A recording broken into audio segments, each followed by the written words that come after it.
నమస్తే. ఆర్టీవీ హెల్త్కి స్వాగతం. నేను సహస్ర. మీ పిల్లలు పెద్దగా కావాలని చెప్పి చాలామంది ఈ కాంప్లైన్, బూస్ట్, హార్లిక్స్ ఇలా రకరకాలుగా అన్నీ ట్రై చేస్తూ ఉంటారు. అయినప్పటికీ కూడా వాళ్ళు హైట్ పెరగకపోవడం, వాళ్ళ బుద్ధి మందగించడం ఇలాంటివన్నీ కూడా మనం చూస్తూ ఉంటాము. కానీ మీకు ఓ విషయం తెలుసా? ఇవేవి అసలు పనికిరావు. కొన్ని యోగాసనాలు వేయడం వల్ల హైట్ పెరగడంతో పాటు వాళ్ళ మేధశక్తి కూడా బాగా పెరుగుతుంది. మరి అలాంటి యోగాసనాలు ఎలా ఉన్నాయి, మనం ఎలా నేర్చుకోవచ్చు, ఆ విషయాలన్నీ కూడా ఈరోజు మనం తెలుసుకుందాం. మరి ఈ విషయాలు తెలియజేయడానికి సైంటిఫిక్గా ప్రూవ్ అయినటువంటి కొన్ని ఆసనాల గురించి చెప్పడానికి మనతో పాటు ఉన్నారు ప్రముఖ యోగా గురువు, ప్రామాణిక yoga and Wellness director doctor Nagaraj గారు. నమస్తే డాక్టర్. నమస్కారం అండి. నాగరాజు గారు, సో కొన్ని యోగాసనాలు ఏవైతే ఉన్నాయో, లేకపోతే కొన్ని పాదంలో కొన్ని వాటిని ఇలా ప్రెస్ చేయడం వల్ల, లేకపోతే ఇలా చేయడం వల్ల హైట్ పెరుగుతూ ఉంటారు. కొన్ని ఆసనాలు వేయడం వల్ల బరువు తగ్గుతారు. ఇంకొన్ని ఆసనాలు వేయడం వల్ల వాళ్ళ ఇంటెలిజెన్స్, ఐక్యూ లెవెల్స్ బాగా పెరుగుతాయి అని అంటారు కదా, అది నిజమే అంటారా? అది 100% నిజమండి. దానికి సమాధానం చెప్పే ముందర ఆర్టీవీ హెల్త్ చూస్తున్న ప్రేక్షకులకు అందరికీ నా హృదయపూర్వకమైన నమస్కారాలు. నేను మీ doctor Nagaraj, Pramanik Yoga and Wellness director, Hyderabad, Manikonda. అయితే ఎత్తు ఏ ఏజ్ నుంచి ఏ ఏజ్ వరకు పెరుగుతారు అన్నది మనము ఈ ప్రశ్నలో కొంచెం విడివిడిగా తీసుకొని విడివిడిగా సమాధానాలు చెప్పుకుంటే వినే ప్రేక్షకులకు కూడా వాళ్ళకు కూడా సమాధానం ఇచ్చిన వాళ్ళం అవుతాము. ఎవరు స్త్రీ కానీ పురుషుడు కానీ 18 సంవత్సరాల నుంచి 20 వరకు మ్యాక్సిమం పెరుగుతారని నాకు తెలుసు. దాన్ని దాటిన తర్వాత మ్యాక్సిమం పెరగరు, ఇది క్లియర్. మగ పిల్లలైతే కొంచెం 21 వరకు, ఆడపిల్లలైతే 17, 18 మ్యాక్సిమం అక్కడి వరకు పెరుగుతారు. దాని తర్వాత పెరుగుతారు అని అంటదో అతిశయోక్తి. అది ఏ ఆసనాలు చేస్తే ఎక్కువగా పెరుగుతారు, ఎందుకు పెరుగుతారు, దానికి శాస్త్రీయ కోణం ఏంటంటే, ఉదాహరణకి మీరు ఊర్ధ్వహస్త తాడాసనం అంటే నిలబడి టోస్ పైన నిలబడటం, చేతులు పైకెత్తేసి కనుక రోజు నిత్యంగా సాధన చేయగలిగితే వాళ్ళకి ప్రతి ఒక్క జాయింట్ని వాళ్ళు స్ట్రెచ్ చేసిన వాళ్ళు అవుతారు. చేసినప్పుడు ఏమవుతుంది, ఎముక మనం దేని చేత కవర్ అయి ఉంటుంది, కండతోని కవర్ అయి ఉంటుంది. కండ పుష్టి పెరిగి కండరాలకి బాగా రక్త ప్రసరణ జరిగి అందాల్సినంత వ్యాయామం అంది అది ఆరోగ్యవంతంగా తయారయ్యి పిల్లల దాంట్లో ఎదుగుదలకి ఉపయోగపడుతుంది. ఎదుగుదల అంటే ఐ మీన్ టు సే పొడుగు అవ్వటానికి. అట్లాగా నిర్దిష్టమైన కొన్ని ఆసనాలు ఉన్నాయి. ఊర్ధ్వహస్త తాడాసనం అని, తిర్యక్తాడాసనం కానివ్వండి, పాదహస్తాసనం కానివ్వండి, సర్వాంగాసనం కానివ్వండి, ఇలాంటి కొన్ని ఆసనాలతోని సత్ఫలితాలు వస్తాయి. ఇంకొకటి ఐక్యూ లెవెల్స్ గురించి అడిగారు.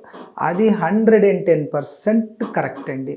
యోగా చేయటం వల్ల ప్రతి ఒక్క మనిషికి, అది విద్యార్థుల్లోనే కాదు ఎవరికైనా కూడా, వాళ్ళ ఇంటెలిజెన్స్ కోషెంట్ చాలా పెరుగుతుంది. ఉదాహరణకి సర్వాంగాసనం కానివ్వండి, శీర్షాసనం కానివ్వండి, సేతుబంధ సర్వాంగాసనం కానివ్వండి, ఇలాంటి ఆసనాలు రెగ్యులర్గా చేయటం వల్ల బ్రెయిన్ మీద మనకి మంచి ఒత్తిడి పడి అందాల్సినంత రక్త ప్రసరణ అంది చేరాల్సిన ఫ్లూయిడ్స్ అన్నీ బ్రెయిన్కి చేరి అది ఆరోగ్యవంతంగా తయారయ్యి మనని హెల్దీగా ఉంచుతుంది.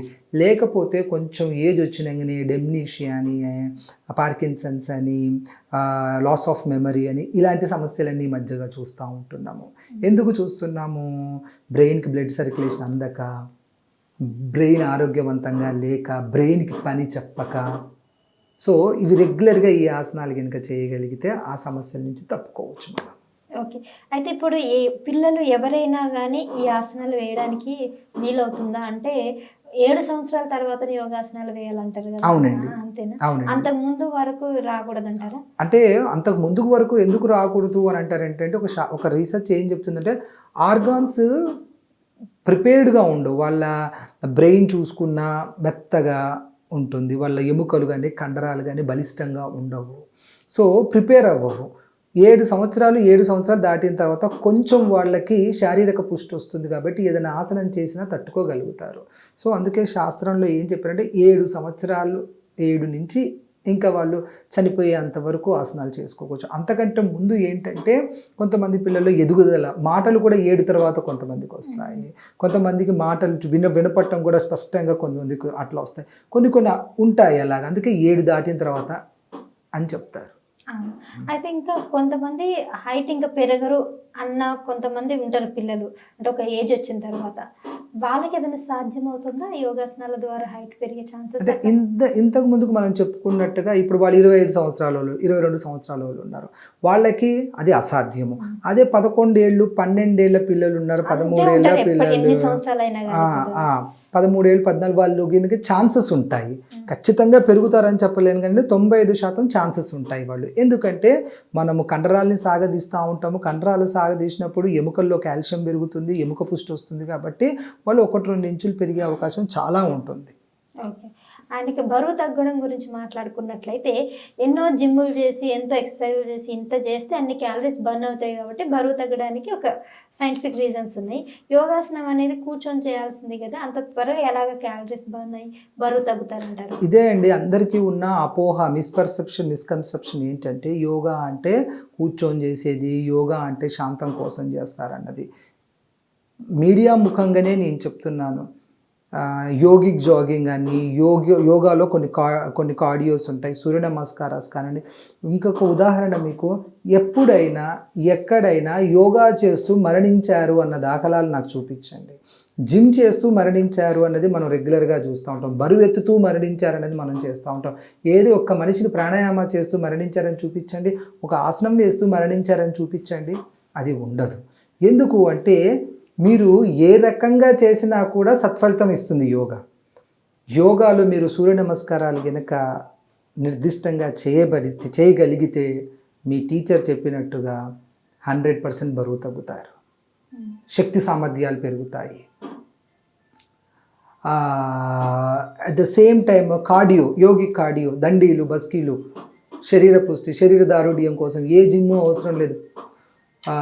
ఓల్డెన్ డేస్లో చూసుకుంటే వాళ్ళకి అప్పట్లో ఏం జిమ్స్ ఉన్నాయి, ఏమీ లేవు.